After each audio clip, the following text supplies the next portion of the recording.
Salut les loulous, j'espère que vous allez bien. Je vous retrouve aujourd'hui pour une vidéo défi. Alors, c'est-à-dire c'est le défi créé par Audrey de la chaîne Le Souffle des mots, chaîne que j'apprécie énormément et personne que j'apprécie énormément aussi.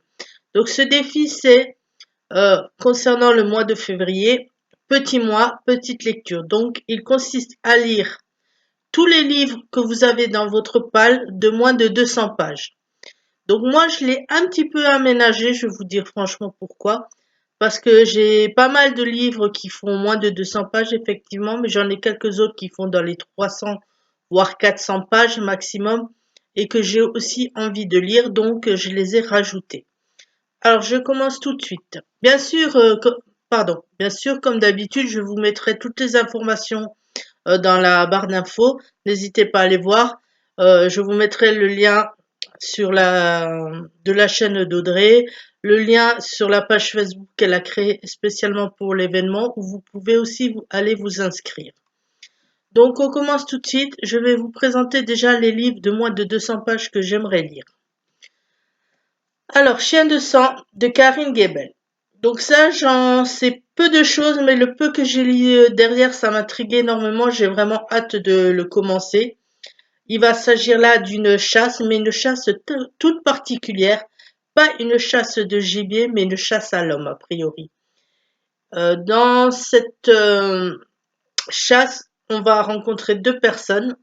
Une femme, tout d'abord, qui s'appelle Diane, et un SDF. Alors pourquoi sont-ils chassés? Pourquoi sont-ils traqués? Ça, je ne sais pas.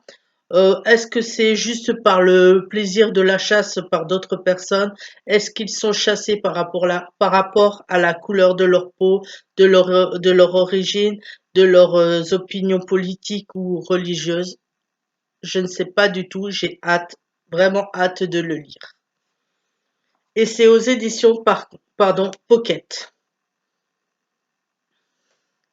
Autre livre que j'ai commencé déjà ce week-end, je pense que vous connaissez tous et ça existe aussi en bande dessinée, en dessin animé, même en film. C'est Le Petit Nicolas de Sampé et Goscinny. Donc, vous voyez, je l'ai commencé. Ça se présente comme ça, alors donc il y a du texte. Il y a quelques illustrations dedans.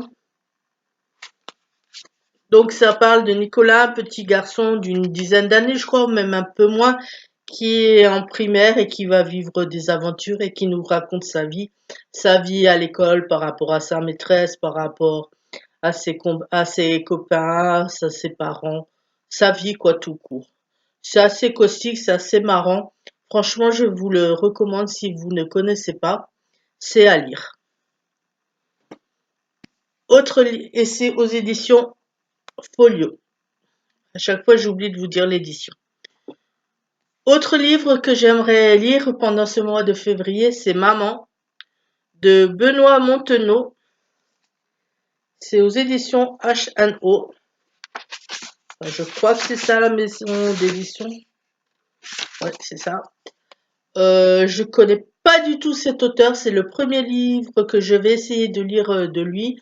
Et vu ce que j'en lis derrière, c'est a priori une ode à sa mère tout particulièrement. Donc c'est un petit pavé qu'il a consacré à sa mère. Donc je pense qu'il va raconter quelques détails concernant sa mère et son enfance auprès d'elle.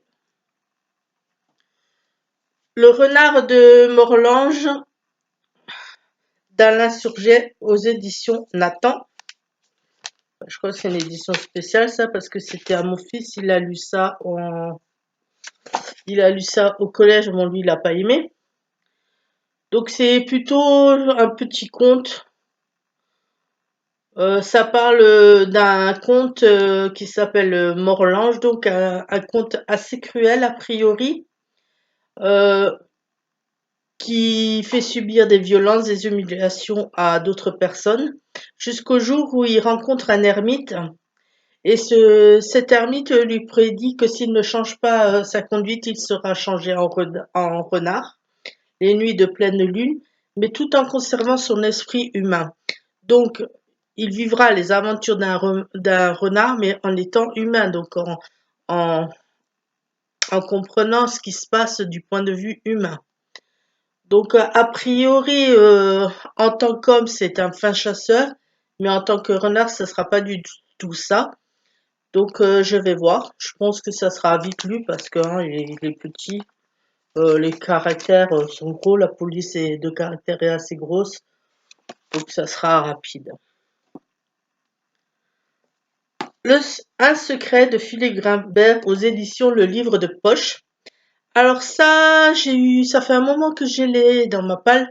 J'ai eu envie de le lire parce que le film est passé dimanche soir. Oui, je crois que c'est ça, dimanche soir, à la télé. Et je l'ai regardé. Bon, je l'ai pris en cours de route. Malheureusement, le film, j'ai pas tout vu, mais d'après ce que j'ai vu, ce que j'ai compris, ça parle d'une histoire de famille, d'un secret dans une famille juive au temps de la Seconde Guerre mondiale, un secret concernant une naissance a priori. Ça va parler aussi un petit peu de la condition des Juifs donc pendant la Seconde Guerre mondiale parce que dans le film on voit l'étoile jaune avec marqué juif qu'avaient les gens à cette époque sur leurs vestes, sur leurs habits pour les désigner. On voit aussi dans le film une scène où Patrick Bruel qui joue le rôle principal amène son fils à la piscine et où la concierge de la piscine lui refuse l'entrée, alors qu'avant, ils y allaient tout le temps, quoi. En lui expliquant que c'est pas possible, que c'est interdit aux Juifs maintenant qu'ils ont plus le droit d'y aller. Bon, il n'y a pas de texte pendant cette scène-là, on ne lui dit pas clairement, mais d'après ce qu'on en voit, c'est ce qu'on ressent. Et puis, dans le film, donc l'acteur Patrick Bruel perd sa femme, son fils, parce que je crois qu'ils se font attraper à un endroit et sont déportés dans un camp. Donc j'en sais pas plus. J'ai hâte de le découvrir aussi. Ce que j'aimerais lire, c'est un livre que je vous ai présenté la dernière fois. J'avais commencé à lire quelques nouvelles dedans. C'est Pokamea, les Contemplations, livre 4, Victor Hugo, collection. Alors, les éditions Nathan, pardon, collection Carré Classique. Donc c'est des poésies. Je vous l'avais présenté dans un book haul. Celui-là, c'est des poésies que Victor Hugo a écrites à sa fille suite à son décès. Sa fille s'est suicidée et lui, il a décidé de lui consacrer une ode, quoi, de lui rendre hommage avec ses poésies. Autre livre que j'aimerais bien lire, c'est La place d'Annie Ernaux aux éditions Folio Plus Classique.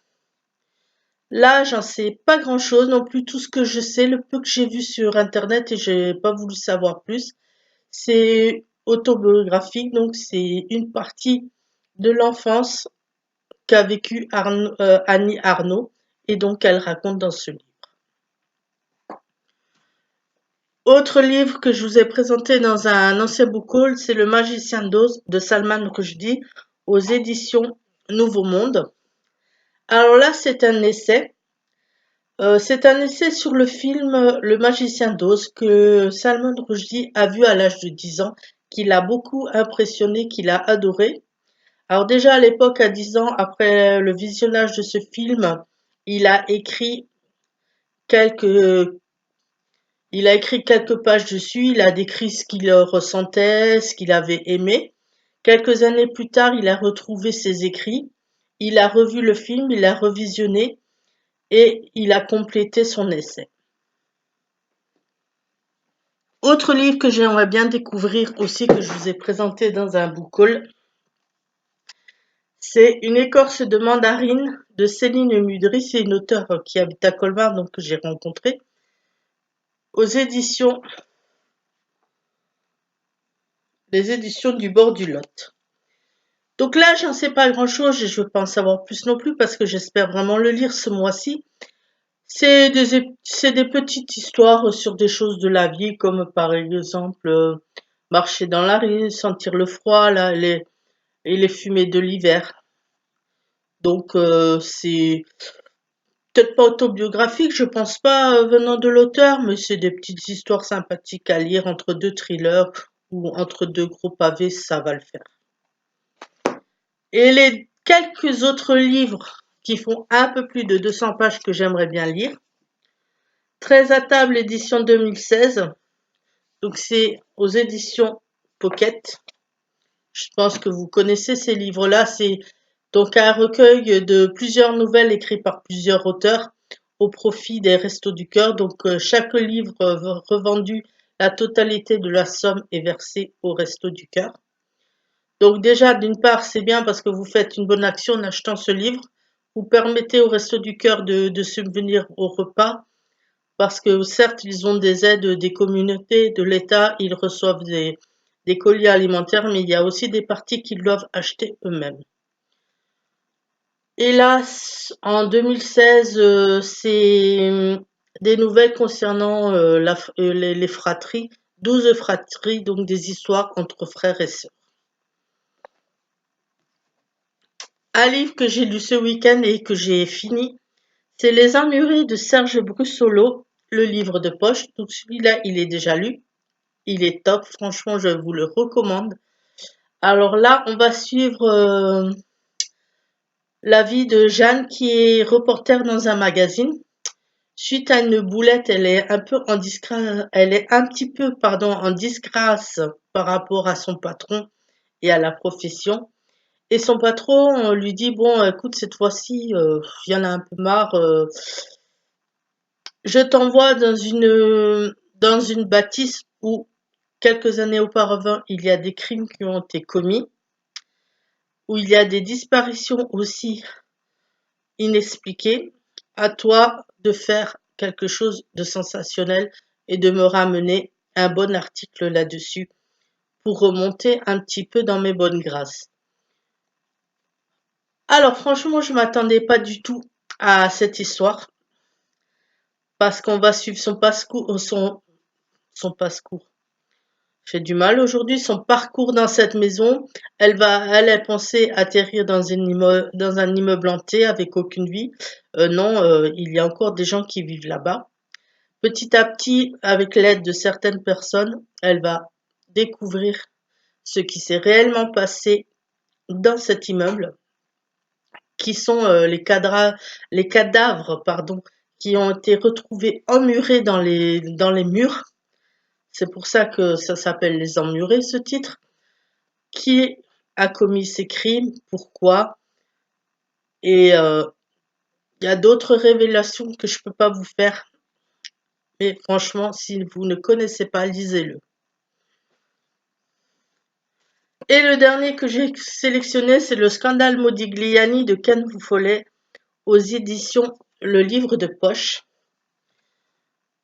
Alors là, c'est par rapport à un tableau, le Modigliani, qui a été perdu et par rapport à plusieurs personnes qui vont tout faire pour le retrouver parce que pour différentes raisons, bien sûr, une pour pouvoir de nouveau l'exposer dans un musée, l'autre c'est parce qu'elle le veut pour le garder chez elle. Donc je pense qu'on va suivre peut-être une enquête dans le monde de l'art, enquête pour savoir qui a volé ce tableau, où est-ce qu'il se trouve, est-ce qu'il existe encore, ou est-ce qu'il existe vraiment, parce que apparemment c'est là la question. Alors pourquoi j'ai fait ce défi petit mois, petit challenge? Comme vous l'avez vu dans la dernière vidéo, j'ai déjà une palle de l'hiver assez conséquente, mais ce challenge, je l'avais fait l'année dernière déjà. Et en plus de tous les gros livres que j'ai lus, j'avais pu lire 8 autres petits livres comme ça, de moins de 200 pages. Donc 8 livres en moins, quand vous avez une grosse palle, c'est déjà avantageux, ça vaut le coup. Donc c'est pour ça que je le refais cette année. Voilà les loulous, j'espère que cette sélection de livres vous a plu. J'espère que ce challenge aussi peut vous intéresser. Si vous le faites, n'hésitez pas à me le dire.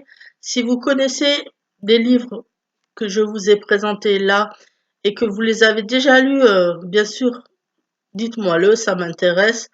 Dites-moi lesquels sont les mieux, qu'est-ce que vous me conseillez dans cette sélection.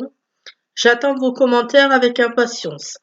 Bien sûr, comme je vous l'ai dit, dans la barre d'infos, il y aura toutes les informations pour retrouver la chaîne d'Audrey, le souffle des mots, pour retrouver la page Facebook qu'elle a créée spécialement pour l'événement. Et moi, je vous laisse sur cela.